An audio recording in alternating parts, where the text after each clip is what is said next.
Olá, estamos começando mais um episódio do Que Passa. Eu sou Roberta e estou aqui com o Luiz e o Jackson. E hoje nós vamos falar sobre robôs. E quem está aqui com a gente hoje é o Felipe Conter. Bem-vindo, Felipe. Se apresenta para nós. Eu sou o Felipe Pierre Conter, eu fiz mestrado na área de robótica, né? Sou formado na área de computação e eu sou analista de TI aqui da Unila, né? Então estamos em casa, né? No meu mestrado eu trabalhei mais com a parte de visão computacional, que é uma questão que é como que o robô ou computadores em geral enxergam, né? Como eles extraem informações de câmeras ou de coisas de imagens, né? Então isso aí é aplicado à robótica. O meu mestrado foi nessa questão, né?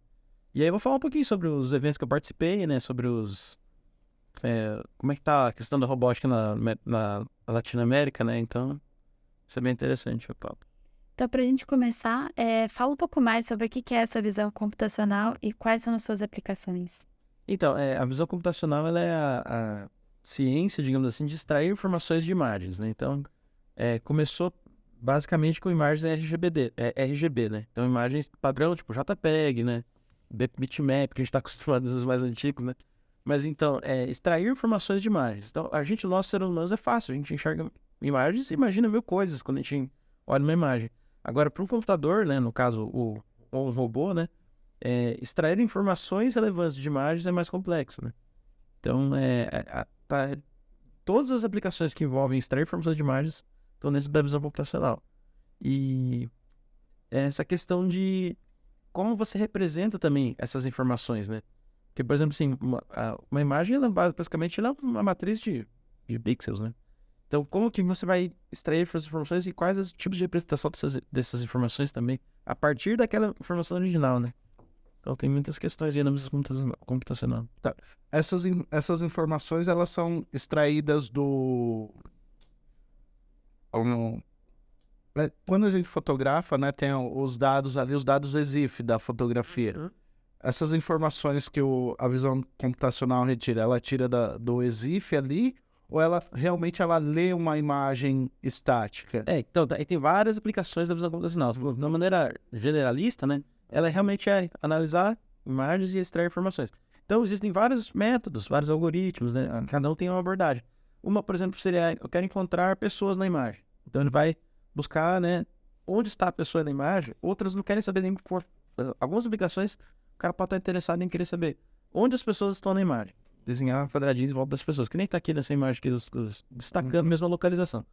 Para outras aplicações, o cara não precisa saber onde está, ele só precisa saber quantas tem. Então, para cada aplicação, realmente, é uma abordagem diferente. Às vezes o cara quer saber só se está chovendo ou não na imagem de um campo, por exemplo. Então, tem várias aplicações mesmo, né? Então, quando aparece aquele quadradinho que a gente está navegando na internet, prova que você não é um robô. A gente está ensinando visão computacional ali. Você está ajudando os algoritmos, né? Normalmente esses algoritmos são de empresas privadas, né? Você está ajudando eles a identificar melhor essas coisas. Porque, por exemplo, assim, nesse tipo de coisa, ele realmente, normalmente ele mostra coisas que ele já sabe que são, por exemplo, assim, mostra os semáforos. Ele já sabe que alguns são semáforos e outros ele está em dúvida. Então, se você é uma pessoa que normalmente responde corretamente, que nunca faz nada de errado, e você apontou que algum daqueles que ele estava em dúvida é realmente um semáforo, então ele começa a subir no ranking, né? Então, a partir desses CAPTCHA que eles chamam, né? Ele tem para tudo, né? Tem para número, antes tinha para letras, números, né? E você está ajudando realmente os caras a identificarem aqueles casos onde o algoritmo ficou em dúvida, né? É bem interessante. E aí, nesse caso, eu posso colocar também, tipo, o Face App, que também pega a fisionomia das pessoas, como esse exemplo também, né? Por exemplo, assim, às vezes estão testando um filtro lá, não sei, né? E aí, pra tal pessoa não ficou tão legal, a pessoa já começa a jogar fora o filtro, o outro começa a se interessar mais naquele, não sei. Tudo, na verdade, né? A questão o algoritmo, né? Tudo, na verdade, tá na mão dessas empresas que controlam os algoritmos, né? Então, eles acabam testando várias coisas sem a gente saber, né? E a gente tá ajudando eles a melhorar o algoritmo deles. E qual que é a diferença da visão computacional para a inteligência artificial? Então, a visão computacional, ela é só isso, né? Extrair informações de imagem. Basicamente seria isso, né? Para o computador, como o computador enxerga o mundo, né? E aí, outra coisa é a inteligência artificial, que pode estar aplicada com imagens ou não. Então, a inteligência artificial, ela é a capacidade, digamos assim, de um robô executar tarefas complexas. Antigamente dizia-se que o robô ser inteligente, o robô se comportar como humano. Isso aí é tipo, muito distante, sabe? Então, a inteligência artificial, de fato, assim, de uma forma concreta, é realmente o computador executar tarefas complexas, né? Através de processamento complexo também. Então, é, tem muitas coisas que, por exemplo, assim, algoritmos tradicionais de computação, procedurais ou orientados a objetos, não conseguem fazer de forma eficaz. Aí entram as redes neurais, por exemplo, que é uma das formas mais populares da inteligência artificial, que são modelos, né, de programação muito complexos, né, demanda muito poder de processamento, mas que têm mostrado resultados bons, né, sim, nos últimos 10 anos. Né? Então, na questão da visão computacional, por exemplo, né, o algoritmo de inteligência artificial, ele passou os algoritmos, acho que foi em 2012, se eu não me engano, mas ele passou os algoritmos tradicionais de classificação de imagens. Então, tinha algoritmos, por exemplo, assim, quero encontrar cachorros na imagem, quero encontrar xícaras na imagem, etc. Tinha uma competição mundial disso, né? De algoritmos para fazer essa tarefa. Hoje, os algoritmos tradicionais não chegam nem perto dos algoritmos de inteligência artificial, né? Qual que é a questão da inteligência artificial, né? Ela precisa de muitos dados. Porque ela aprende a partir do... Ela vai se treinando e verificando se ela acertou ou não. Então, por exemplo, assim, eu tenho 10 imagens de caneta e 10 imagens de outras coisas que não são canetas. Aí eu divido essas imagens, metade, metade, e falo assim, ó, tenta adivinhar se tem caneta aí, né? Quando ele pega e ele identifica que é uma caneta, digamos que ele identificou errado, ele viu uma outra coisa que era um lápis, ele achou que era uma caneta. Existe uma outra... a gente separa uma parte dos dados para validação, que é tipo realmente para ele... vamos ver se ela acertou ou não. Nesse ver se acertou ou não, a rede ela percebe onde ela errou e ela volta com esses dados e ela se autocorrige, digamos assim. São algumas das redes mais inteligentes que tem, né? Então, as redes, elas automaticamente elas vão se treinando e vão já se corrigindo. Então, elas vão cada vez mais ficando mais especializadas. Onde? Naqueles dados que ela está sendo treinada. Por isso que é importante, né? A questão do mundo fala aqui, os dados são a nova, como eu vou dizer assim, o novo ouro, sei lá, né? Tipo assim, porque se quem tem bons dados vai ter redes mais bem treinadas e vai ter domínio de muitas coisas daqui para frente, né? Quem tem dados hoje é o Google, Facebook. Isso seria como criar uma consciência por linha de códigos. Na questão da consciência, é que a gente fala, né? É meio que uma viagem mais voltada para ficção científica, né? Porque a IA hoje ela ainda está engatinhando. Por exemplo, assim, ela faz tarefas específicas muito bem. Então, por exemplo, assim, um robô que interage muito bem com uma pessoa, ele tem uma IA especializada em fazer aquilo. Um robô que identifica, que nem eu falei, canetas em imagens, ele identifica isso, ele é muito bom naquilo, né? Então, são vários algoritmos diferentes para fazer várias coisas diferentes. Uma inteligência artificial única que faça, tipo assim, que substitua o ser humano, hein? É algo muito longe de ser realidade hoje, né? Você falou dos robôs ali, eu queria entender, o que define um robô? O que diferencia ele de outras tecnologias? Então, o termo robô, né, ele vem lá de um termo chamado termo tcheco, eu até fiz anotações aqui para não esquecer, né? Chamado robota, que é um trabalho forçado, é um termo da República Tcheca, né, da linguagem tcheca, né? E aí ele vai aparecendo uma peça de um cara, uma peça de teatro pela primeira vez em 1920, se eu não me engano. Então, ele tem a ver com trabalho forçado, com repetitivo, trabalho repetitivo, tem essa noção de automatizar coisas que o ser humano não precisa fazer mais, né? Por exemplo, eu estou aqui fazendo as minhas coisas, vou botar um robô para fazer. Essa que é a origem, digamos assim, mais tradicional do negócio. E aí, com relação ao que define um robô ou não, é uma coisa meio vaga também, porque assim, ele tem uma definição que é assim, ele atua, né, em cima de coisas do mundo real. Então, por exemplo, assim, uma máquina, só por si, um computador, ele executa as operações dele lá, mas ele não faz nada em cima do mundo real, né? Então, por exemplo, braços mecânicos em fábricas já existem desde a década de 60, por exemplo, já são robôs, já são considerados robôs, né? Mesmo que é um braço que faz uma operação muito simples, ele é um robô. Qual que é a questão? A questão é que tem que ter uma inteligência envolvida. Então, ele faz algo de forma automática ou semi-automática, né? Então, essa é a questão que define o robô mais precisamente. Então, por exemplo, aquele aquele aparelho que limpa a casa, lá, aspirador de pó, e aqueles veículos da Tesla, os dois podem ser considerados robôs. Isso. É aquele negócio, tem umas situações em que fica uma linha tênue, né? Por exemplo, coisas muito antigas, que eram consideradas como robôs, que tinham uma inteligência muito básica, hoje já não se considera mais, porque temos robôs muito mais avançados hoje em dia, né? Então, Mas o princípio é esse, realizar coisas de forma automática ou semi-automática com alguma inteligência envolvida, normalmente programáveis, né? Hoje em dia, a maioria dos robôs são programáveis, né? Não vem uma caixinha de fábrica que tá fechada e você não pode mexer, né? Normalmente você consegue remodelar ele, programar ele de acordo com a necessidade, né? E quais que são as 3 leis da robótica? Então, essa questão das 3 leis da robótica volta pro aquele negócio que eu falei da ficção científica, né? Que é o Asimov, né? Eu até anotei aqui as 3 leis, porque eu não lembro disso de cabeça, não. Mas a questão da ficção científica. O Asimov é um cara muito famoso, né? Escreveu vários livros de ficção científica. E a robótica, ela traz esse negócio, né? Da imaginação, né, cara? A gente vê Star Wars em tudo, né, cara? A questão do... o que o robô poderia fazer? Que nem eu falei, o Rose dos Jetsons, né, também. Então, as 3 leis, vamos lá. Primeiro, um robô não pode ferir o ser humano, né? Ou por inação, por causa de inatividade, como é que eu vou dizer assim? Por inércia, né? Permitir que o ser humano sofra algum mal. Então, o robô não poderia ferir ninguém e deveria também proteger as pessoas, né? Digamos assim, né? Não permitir que algum ser humano sofra algum mal. A lei número 2. O robô ele deve obedecer às ordens que lhe sejam dadas por seres humanos, exceto nos casos em que entre em conflito com a primeira lei. Então, ele deve obedecer tudo que o ser humano manda, menos, né, que faça mal a algum ser humano, que seria a primeira lei. E a terceira, o robô deve proteger sua própria existência, desde que tal proteção não entre em conflito com a primeira ou segunda lei. Então, isso é aquela questão, né? Essas leis não estão escritas, não foi a ONU que decidiu, não é? No mundo real isso não existe. Mas é uma questão muito interessante de imaginar como que seria isso no futuro, né? Então, tipo, no futuro, será que a gente conseguiria fazer com que os robôs respeitassem os seres humanos, né? Será que a gente conseguiria fazer, né, com que essas leis funcionassem, sei lá, né? Hoje não existe. Hoje cada um escreve seu código e faz o que quiser. Que a gente sabe até que tem robôs que são usados para coisas ruins, né? Então, E falando em coisas ruins, por exemplo, os drones que são usados em guerras, eles entram nessa lista de coisas ruins de podem ser feitos por robôs? exatamente. Então, a robótica hoje está muito atrelada à questão militar, né? Todo avanço tecnológico, né? É muito ligado a avanços tecnológicos financiados por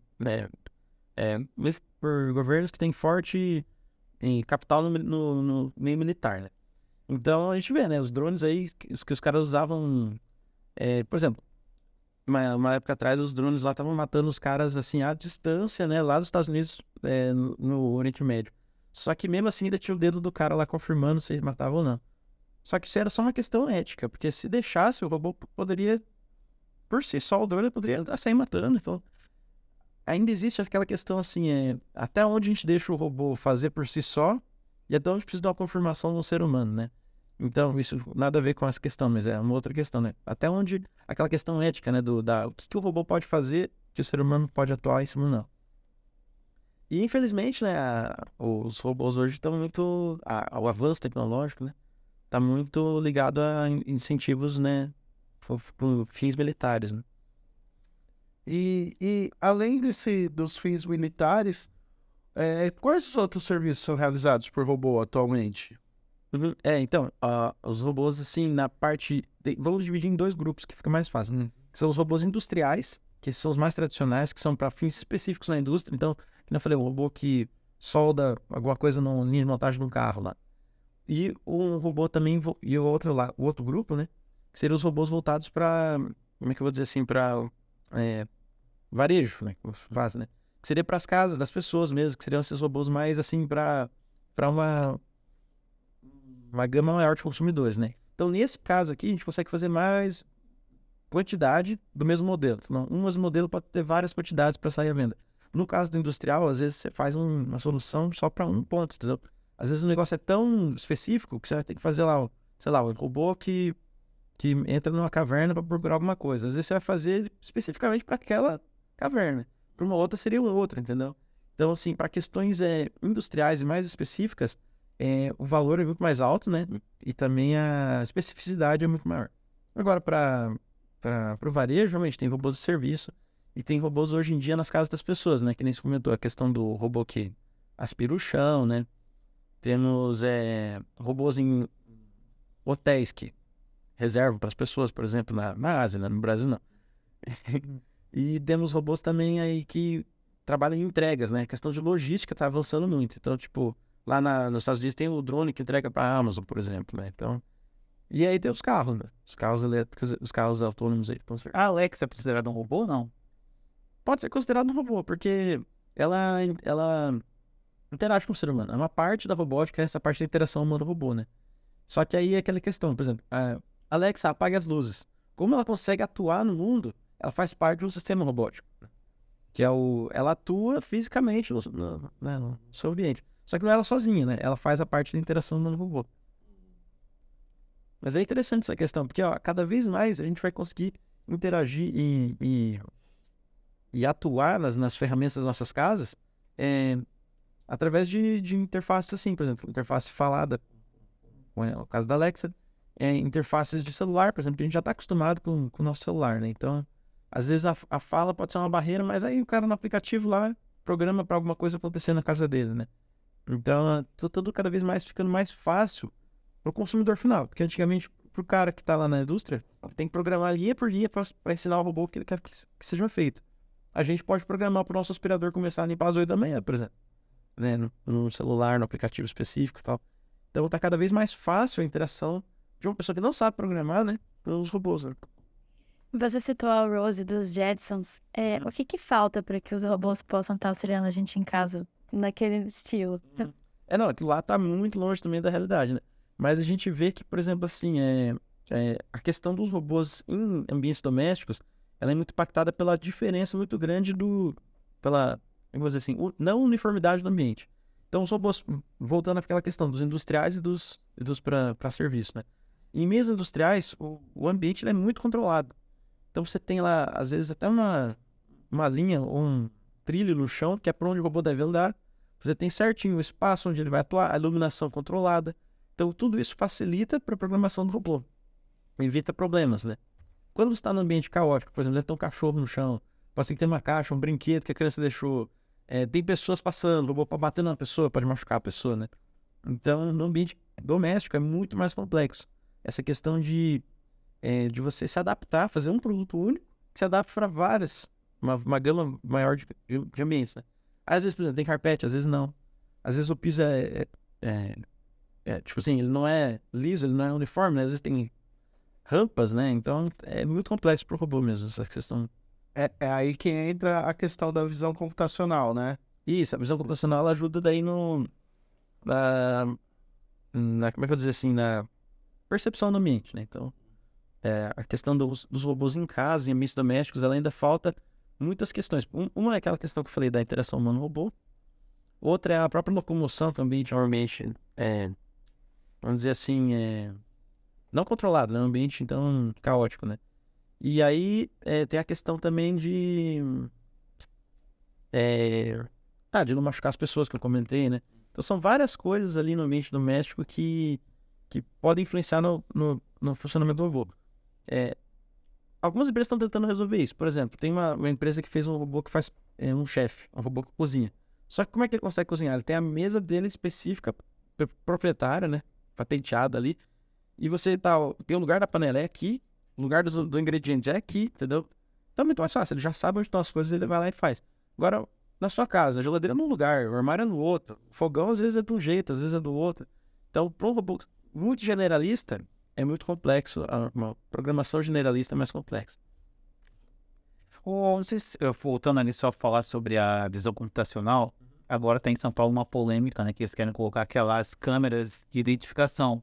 E um dos quesitos que eles colocam é que, através do algoritmo, eles criam padrões e acabam criando preconceito e injustiças, né? Porque vai ver um perfil que eles vão colocar como criminoso e vão identificar aquilo. Como que a robótica vê isso? Como que eles vão, no futuro, como que ele vai identificar o que é um suspeito, o que não é? A questão da inteligência artificial é que, assim, tá muito na mão de quem escreve o código, né? E também de quem tá executando isso para qual fim, né? Então, por exemplo, assim, a gente tem governos muito opressores, ditatoriais, sei lá, alguma coisa mais controlada, como o da China, por exemplo, que isso já existe. Essa questão de identificação facial, os caras já sabem em qual cidade você tá, em que momento você tá. Então, a vigilância, né, da população, né? Isso já acontece em alguns países do mundo. E, assim, vai muito do algoritmo que está executando, né? E aí, qual que é o fim disso, né? Então, por exemplo, assim, às vezes o cara, ele realmente pode levar a conclusões, né, que são preconceituosas e tudo. Então, é uma linha muito complexa ali de até onde, né? Isso pode, né? Atuar nas pessoas é uma questão muito... Questão ética entra aí, né, no meio do caminho. E todos esses cálculos, no fim, é o próprio humano que define, não é o robô que vai definir, né? Isso. Ele tem que programar ali. Assim, existem alguns projetos aí de robôs de IA, que é uma IA que aprende sozinha, digamos assim, né? Existem alguns projetos desse sentido. Mas a grande maioria é realmente testada, tudo, porque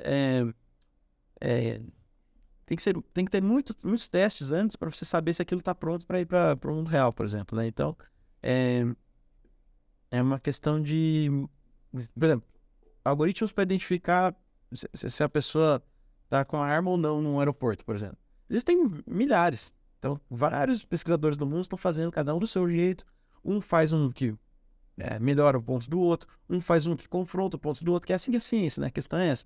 O cara vai estar sempre melhorando, ou discutindo, ou propondo, né, uma maneira melhor de fazer aquilo que eu estava fazendo. Então, assim, as abordagens são inúmeras. Aí, para qual o fim do negócio que é a questão, acho, né? E o que é a RoboCup at Home?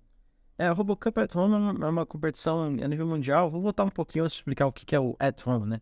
A RoboCup, ela foi criada no Japão, né? Então, a ideia da RoboCup era fazer uma brincadeira científica, né? De fazer futebol de robôs, né? Então, isso se tornou uma febre lá no Japão.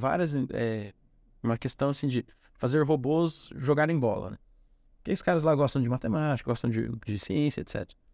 Aí, a ideia da RoboCup, quando ela foi criada, eles fizeram um manifesto lá, um termo, né? Da criação do RoboCup, que diz que qual que é o objetivo, né? A meta, né? Da RoboCup. Que até 2050, campeão mundial de robôs, de futebol de robôs, dispute com o campeão mundial de futebol da FIFA. E a ideia é que até 2050 o campeão mundial de robôs ganhe do time de humanos. Então, é uma meta muito, assim, avançada. Eu acho que, assim, se for fazer minha aposta, eu acho que não ganha. Mas temos até 2050, né? Então a nossa ficção científica que a gente tá falando lá no início não tá tão longe assim. Não tá tão longe, mas assim, é aquele negócio. Quando eles começaram, eles jogaram a meta já bem longe, lá pra 2050, pra ver se conseguem, né? A ideia é a seguinte, hoje já temos robôs humanoides que jogam futebol, então o formato do robô, ele imita o formato do ser humano. Então o robô, ele consegue andar, ficar de pé, quando ele cai, ele levanta sozinho, né? Então tem toda essa questão.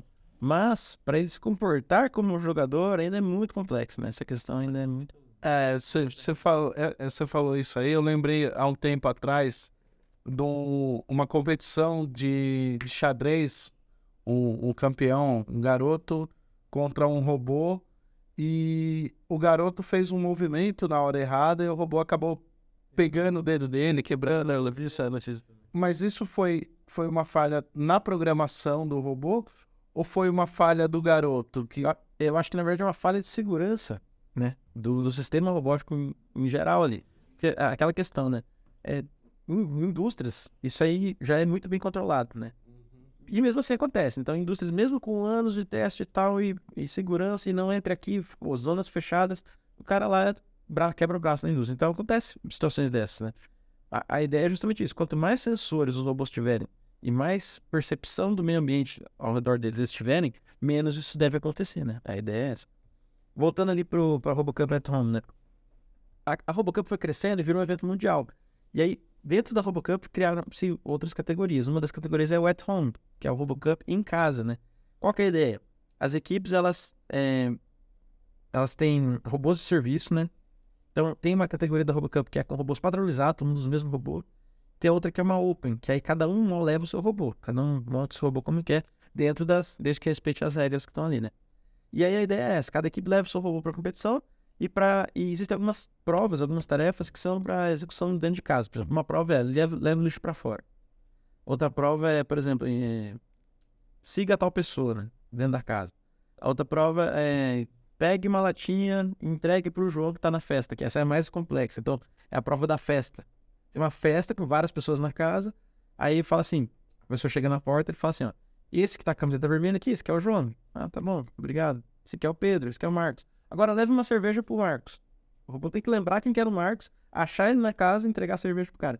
Essa é uma das tarefas mais complexas que tem, então, tipo, é uma das mais difíceis. Eu não sei, né, até agora pra falar pra vocês, porque eu não fui atrás, mas eu não sei se alguém conseguiu fazer essa tarefa, né? Acho muito difícil. Os robôs não conseguem nem abrir porta. Tem que abrir a porta pra entrar na casa.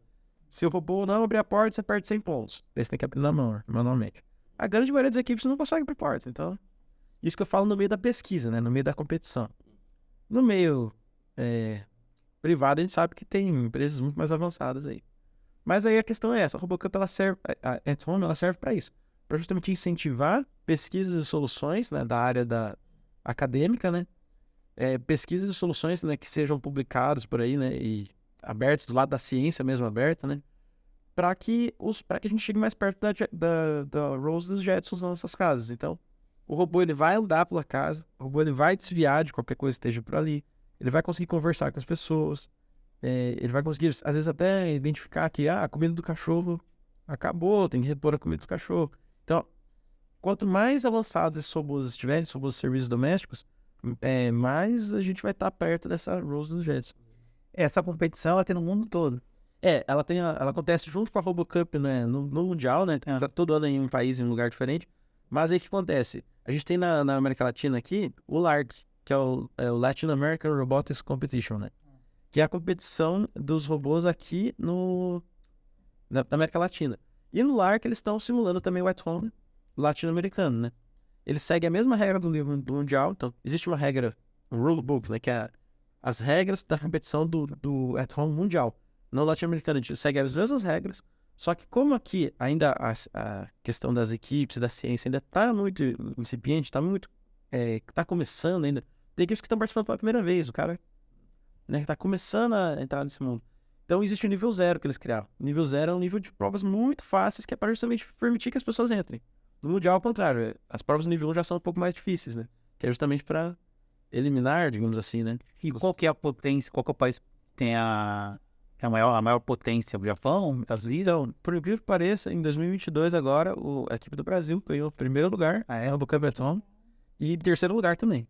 Então, a equipe da RoboFei, que é lá de São Paulo, ficou em primeiro lugar no Mundial, no At Home, e em terceiro lugar ficou a Butchabots, né? Que é lá do Rio Grande do Sul. E quando eu participei do 2019, eu disputei com eles também. O pessoal, muito, assim, vontade de aprender, sabe? Você vê que a equipe, por exemplo, assim, a minha equipe lá do TFPR, quando eu participei, tinha eu e mais 2 pessoas. A equipe deles tem 10 pessoas. Então, tipo, são pessoas que o ano inteiro estão pesquisando e pensando o que eles vão fazer pro próximo ano, né? E você falou da LARC, você participou da LARC, né? Como que foi participar dessa competição, cara? Então, foi muito bom, porque como eu vou explicar como é que acontece a LARC, né? Existe o evento mundial, né? Um evento nacional, né, que se chama Robótica. Então tem o Robótica 2022, Robótica 2023, que vai ter ano que vem. E aí, esses eventos de robótica, eles, na verdade, ele é um guarda-chuva de vários subeventos. Então, o que acontece? Todos os encontros e eventos de robótica que existem, eles juntam tudo no mesmo evento, num único lugar. Aí, nesse daí acontece o LARC, que é o latino-americano, né? Aí, então, tem, além do LARC, lá tem competição de Olimpíada de Robótica das escolas, de nível médio, tem o futebol de robôs, tem robôs tem até uma disputa que é de corrida de robôs. O robô tem um espaço para correr, quem chega lá primeiro, né? Quem corre mais rápido ganha também. E aí tem também esses futebols. Esse aqui é um futebol simulado, né? Aqui também é o simulado dos robôs humanoides.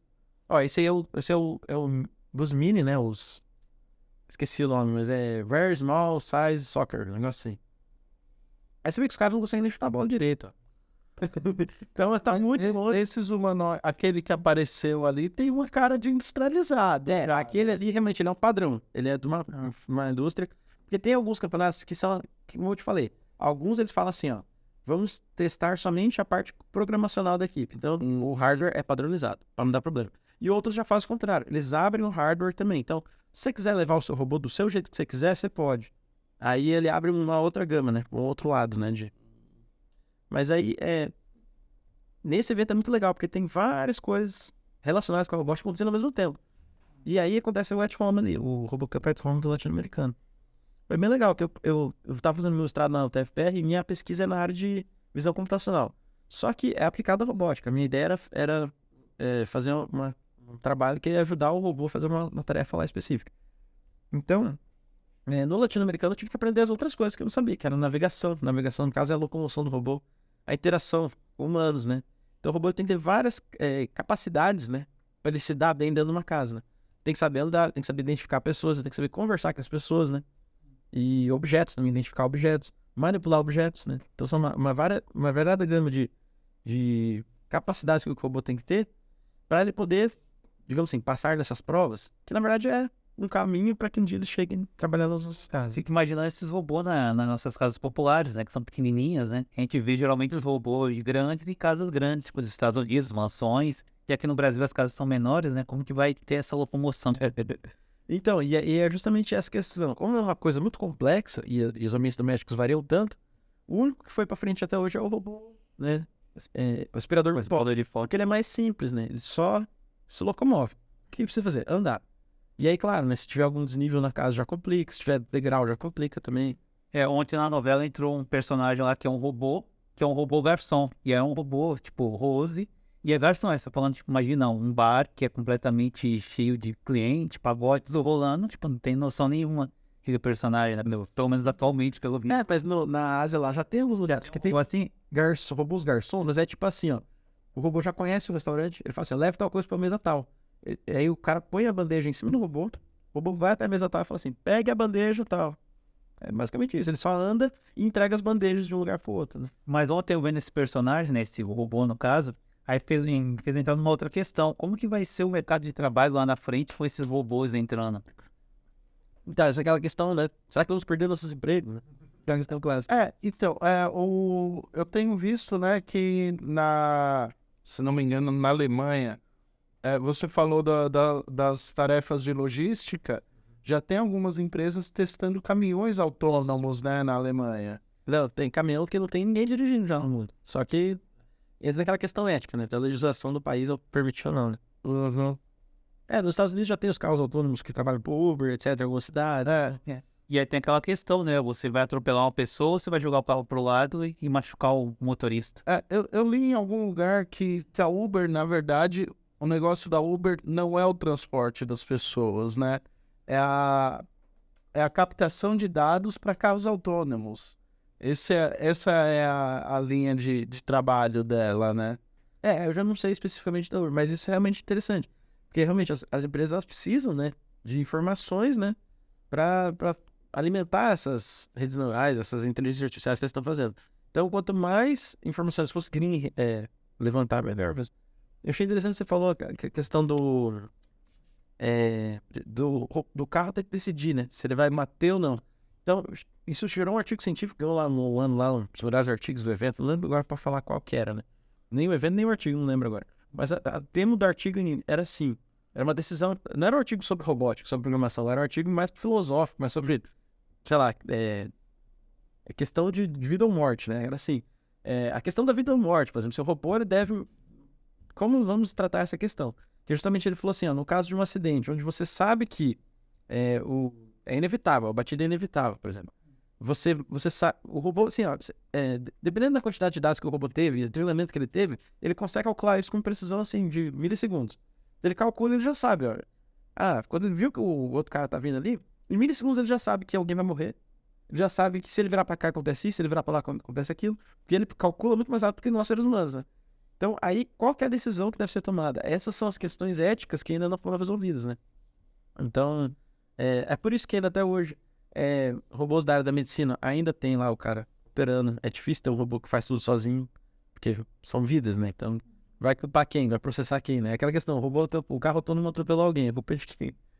Então, são questões ainda que entram naquela linha tênue, né? Do que pode e o que não pode, né? Aquele robô, o Optimus que o Elon Musk apresentou, ele é real ou é só história do Elon? Eu vi que teve isso aí, eu não cheguei a ver o vídeo, mas assim, a quantidade de robôs meio humanoides que estão aparecendo por aí, não é só o Elon Musk que fez, não. Tem muitas empresas que estão lançando o robô e prometem, não, esse aqui vai fazer tudo. Esse aqui é o melhor robô para sua casa. Tem muitas empresas que já estão fazendo isso, já estão querendo vender isso para... Claro, a maioria é startups, né? Mas tem muita questão de marketing, né? Isso aí. Porque eu lembro que uns anos atrás, um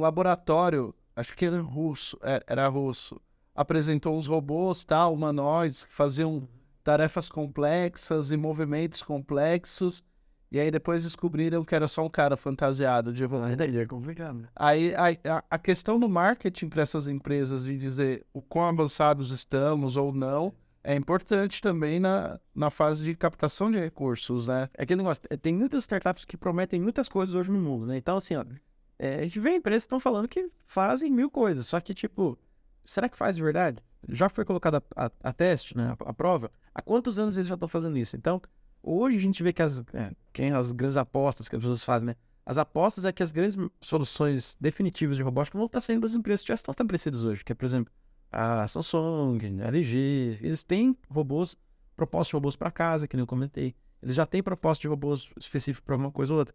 Então, assim, até porque, assim, se uma empresa menor dessas começar a crescer com uma solução muito boa, é muito provável que uma empresa grande compre eles. Então, essa é uma questão que quem que vai dominar o mercado no futuro? Não sabemos, né? Mas, infelizmente, é como hoje no mundo do software, no mundo dos sites, as nossas mídias sociais, por exemplo. A gente hoje é refém, entre aspas, né, do Google, do Facebook. Então, tem poucos players que dominam tudo, né? Que dominam as nossas informações, por exemplo. No caso da robótica, esses caras vão ter, por exemplo, no caso de um robô que fica no ambiente doméstico, ele vai estar dentro da nossa casa, escutando o que a gente faz, né? O que a gente fala, vendo tudo que a gente faz. Então, assim, não que isso já aconteça hoje, porque a gente tem o celular nosso também o tempo todo lá. Mas é uma questão muito complexa, né? Quem que tá por trás disso, né? Eu queria que você falasse um pouco mais pra gente sobre a sua pesquisa de mestrado. Ah, sim.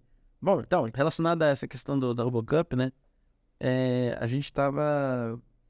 eu tava, na verdade, trabalhando com inteligência artificial, né? Quando eu encontrei um algoritmo que já fazia aquilo que eu queria, eu falei, não, tá pronto, eu vou ter que agora mudar o foco da minha pesquisa para aplicar isso na robótica. Então a ideia é a seguinte, o robô para ele manipular alguma coisa, vamos pegar essa garrafa aqui, por exemplo. O robô tem uma garrafa numa mesa. Para ele poder manipular a garrafa, pegar com o braço, por exemplo, precisa saber onde ela está. Então, antes de tudo, ele chegou aqui, ele precisa saber que aqui existe uma garrafa. Então, aí nisso entra a visão computacional. Aqui eu identifiquei que existe uma garrafa, né? E aí, onde que eu vou pegar, né, com o braço robótico? Aí é a estimativa de posição 3D do objeto. Então, o robô ele faz uma estimativa da posição 3D de tudo ao redor dele, né? Inclusive do objeto. E aí ele, basicamente, quando ele encontra essa posição, ele só faz assim, braço vai para XYZ e tal, né? Então é uma questão muito mais assim de programação mesmo, simples, né? Que a computação é sempre assim, né? E aí, beleza. Então, a minha questão era fazer a estimativa da posição 3D do objeto para posterior manipulação robótica, né? E aí, no evento, você vê que isso é um pedacinho só das capacidades do robô, né? Então, existem caras que fazem trabalhos científicos, assim, que, sei lá, o cara faz um doutorado só sobre a roda que pega no chão, como fazer melhor a roda girar. O outro faz um doutorado só sobre a ponta do dedo do manipulador do robô, qual que é a melhor ponta do dedo. Então, a ciência, ela está muito espalhada. Mas são soluções que, às vezes, como é que eu vou dizer assim, quando a gente faz uma orquestração dessas soluções, aí chega no resultado bom, né? Então até a gente está bem no início da tecnologia do robô, né? Eu diria assim, que as indústrias e as empresas privadas estão com a maior parte do conhecimento. Infelizmente, quando surge uma solução muito boa, o cara surge da academia com uma solução muito boa, o cara já começa a receber propostas, o cara vai patentear aquilo, o cara vai vender para alguém. Então, as grandes mentes realmente, elas estão em empresas que pagam bem, né? Estão querendo... Tá, Ediane, deixa eu te perguntar uma coisa. E como que é o clima na competição? Você falou, por exemplo, que são várias pessoas de várias equipes que estão desenvolvendo várias tecnologias. E aí, durante a competição, é um clima acirrado de competição? Ou vocês interagem uns com os outros, trocam informações? Como que é o clima? Eu percebi, assim, uma abertura muito grande, cara. O pessoal bem, assim... E até porque a gente não... Quando a gente cresce, quando outra equipe cresce, a gente cresce junto. Porque, como eu falei agora, uma equipe do Brasil ganhou o Mundial. Pô, não foi a minha, mas tava perfeito, cara. Entendeu? Então, eu acho que, assim, eu percebi uma interatividade, uma colaboração muito grande, assim. E é até essa ideia. Então, tem até uma parte da RoboCup que aconteceu, né, dessa do latino-americano, na época da pandemia, que foi tutoriais. As equipes davam tutorial de uma coisa que ela sabia muito e as outras não sabiam para as outras. justamente para compartilhar o conhecimento. E a ideia da RoboCubathon do evento mesmo é essa, é difundir o conhecimento, né? É incentivar essas equipes a trabalharem. Outra coisa interessante é que para entrar no evento, a equipe ela faz um TDP, que é o Team Description Paper, né? Ela descreve como é que o robô dela funciona, quais tecnologias que ela vai pôr no robô dela, né? Então ali tá como se fosse assim ó, eu vim com esse robô, ele tem isso, aquilo, e eu vou colocar ele para trabalhar dessa forma, daquela forma. Só de ler os TDPs das equipes ao redor do mundo, você já aprende muito. Porque o cara fala, eu uso isso para aquela parte, eu uso esse algoritmo, para navegar, eu uso isso, entendeu? Então os caras têm essa visão de compartilhar mesmo.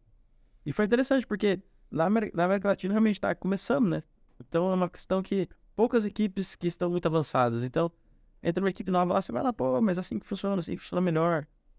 É interessante conversar com eles. E a gente vê que, pelo menos na mídia, falando que a profissão do futuro, robótica, programação, atualmente, como que tá esse mercado de robótica? O problema é que assim, né, no Brasil, não sei nos outros países da América Latina, mas a gente enxerga que ainda não existe uma demanda assim tão forte, digamos assim, para esse serviço como lá fora.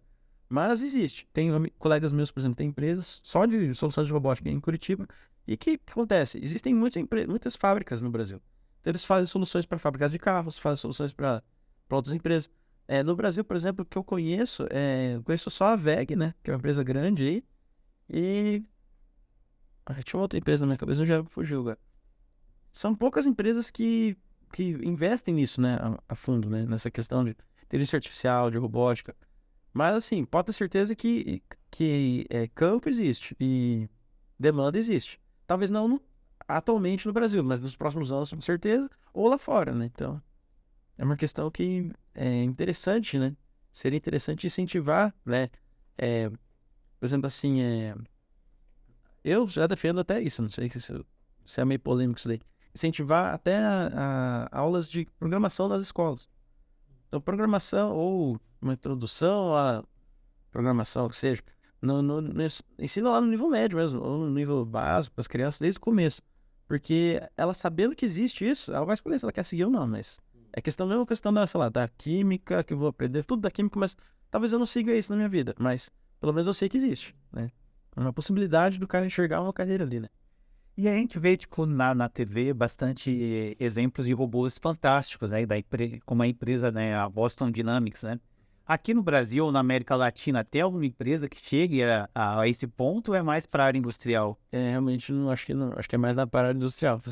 Tem. E a Boston Dynamics é interessante porque realmente eles querem fazer vídeos, né, chocantes e parece que é mais para isso, né? Mas realmente é uma coisa impressionante de ver, né? Que eles fazem. Mas se você parar para perceber, por exemplo, assim, os vídeos deles também são em ambientes controlados, né? Ele já sabe mais ou menos o que ele vai fazer. Então, assim, aquela questão do robô ser robô autônomo, que reage de acordo com o que acontece ao seu redor, isso é muito complexo de se fazer. Agora, aquele robô que já está com o roteiro programado, por exemplo, assim, isso é muito mais fácil de fazer, né?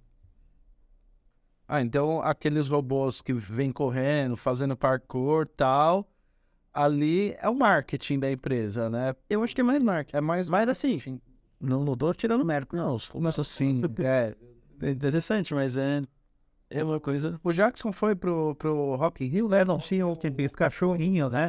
Mas eles estavam monitorando, não estavam atacando ninguém, né? Eles estavam andando e monitorando, mostrando as imagens para fazer a questão de segurança no parque. E eu acho que cada vez mais a gente vai ver isso, né? Vai ver a robótica nas nossas vidas. E claro que para chegar na casa do brasileiro que tem um salário mínimo, por exemplo, vai demorar ainda e vai chegar dessa forma de produtos, né? Como, por exemplo, sim, hoje nós já vemos a Alexa. Os celulares das pessoas pode ser uma forma de ele se comunicar e se integrar com esse ambiente, né? Por exemplo, assim, que eu comentei, a questão do aspirador. Com o aspirador, o cara pelo celular comanda ele a fazer coisas, configura coisas, né? Então não precisa de uma programação avançada para você interagir com essas coisas. E até eu comentei, as lâmpadas que acendem e apagam quando a gente programada assim em casa, isso também já é uma solução robótica.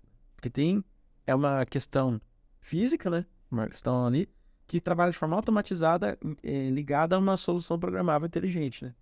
Fico imaginando quando realmente lançar, né, uma coisa meio ficcional assim, é como vai ser a questão ética, o debate que vai ser, né? Tipo, rolado isso dos anos 2000 com o Clone, né? Teve toda a questão ética de se pode ou não fazer. Eu acredito que com o robô também vai acontecer a mesma coisa, né? Hoje já tem várias questões éticas. Aqui eu comentei aquela questão do carro, né? O cara fez um artigo realmente sobre a questão do... O carro sabe que vai matar alguém. Quem que ele defende? Ele defende quem tá dentro do carro dele? Porque a maioria das empresas vai fazer isso, né? Eu vou defender quem comprou o meu carro. O meu consumidor, né? É igual, caso um dia eles consigam ter consciência, se eles vão só fazer o dever e também vão querer cobrar os direitos, né? Que aí já começa uma outra. Essa questão da consciência, que nem eu te falei, existem alguns projetos de IA que são essa IA que aprende sozinho. Só que é aquele negócio. Tá fazendo coisa errada, eu dou um Ctrl+C, cancela a execução, parou, o robô vai parando. Então existe alguém que consegue mandar parar, né? Agora, e se a gente chegar no nível, o dia daquele negócio Exterminador do Futuro, né? Skynet. Skynet vai dominar o mundo, né? Não sabemos, né? Espero que não. Mas realmente a IA tá chegando em níveis que quem tá com o domínio daquilo tem um poder muito grande nas mãos. Você falou que o Brasil ganhou a competição lá da RoboCup, né? E você participou da LARC, né? Que é latino-americano. Como que tá o estudo de robótica na América Latina, assim? Como que a gente tá? Em que nível a gente tá, assim, comparativamente, assim? Essas equipes eu posso dizer que foram guerreiras, cara, porque assim, a gente sabe, tá numa universidade, é muito difícil para uma universidade comprar equipamentos caros, é muito difícil para uma universidade manter alunos, né, pesquisas muito, como é que eu vou dizer assim, que demandam muito, né, da pessoa, e querendo ou não, são soluções complexas, né, a questão da robótica. E é como eu comentei, às vezes o cara passa anos e anos estudando, faz mestrado, doutorado, só pro dedo do robô pegar uma lata. Então é uma questão da solução completa. Então são várias questões que são envolvidas para uma solução robótica, né. Então é necessário várias pesquisas integradas para ter algo assim, resultado visível, né, digamos assim, né. Então, na América Latina ainda está, digamos assim, muito devagar perto de outros países no mundo, né. Mas assim, nós não temos que se desanimar por isso, nós temos que, pelo contrário, valorizar quem faz, né, valorizar quem consegue fazer ciência no Brasil hoje, né, e quem consegue, mesmo com esse ambiente adverso, que a gente vê que às vezes cortam bolsas da CAPES, coisas desse tipo, mesmo assim conseguem, né, fazer soluções cientificamente relevantes, e também, no caso da competição, né, que é já uma coisa menos da área científica e mais da área de competição mesmo, que conseguiram colocar o Brasil nessa situação, nessa colocação muito boa. Teria mais alguma questão que você acha importante abordar sobre a robótica? Não, eu acho que é isso. A América Latina tem ainda muito a avançar na robótica, e eu acho que é interessante para os governos, né, incentivarem. Claro que a gente tem problemas muito maiores para resolver, né? Mas assim que possível. Uma outra questão que é importante também é a educação. Dentro da educação existe a educação com relação às tecnologias, né? Então é interessante incentivar que as nossas crianças aí se interessem por isso, porque daqui a 10, 20 anos, quem sabe a gente não tem empresas relevantes nos nossos países da América Latina, no Brasil, com soluções interessantes sobre isso, ou até pesquisadores, grupos de pesquisa nas nossas universidades, né, que entendam mais dessa questão. Tem uma relevância nesse meio, né? Obrigada, Felipe, pela sua participação. Obrigado a você, gente. Obrigado, Felipe. E para você que está assistindo esse programa, não se esqueça de ativar as notificações, deixa o seu like e utilize a caixa de comentários aí embaixo. Obrigado e até a próxima.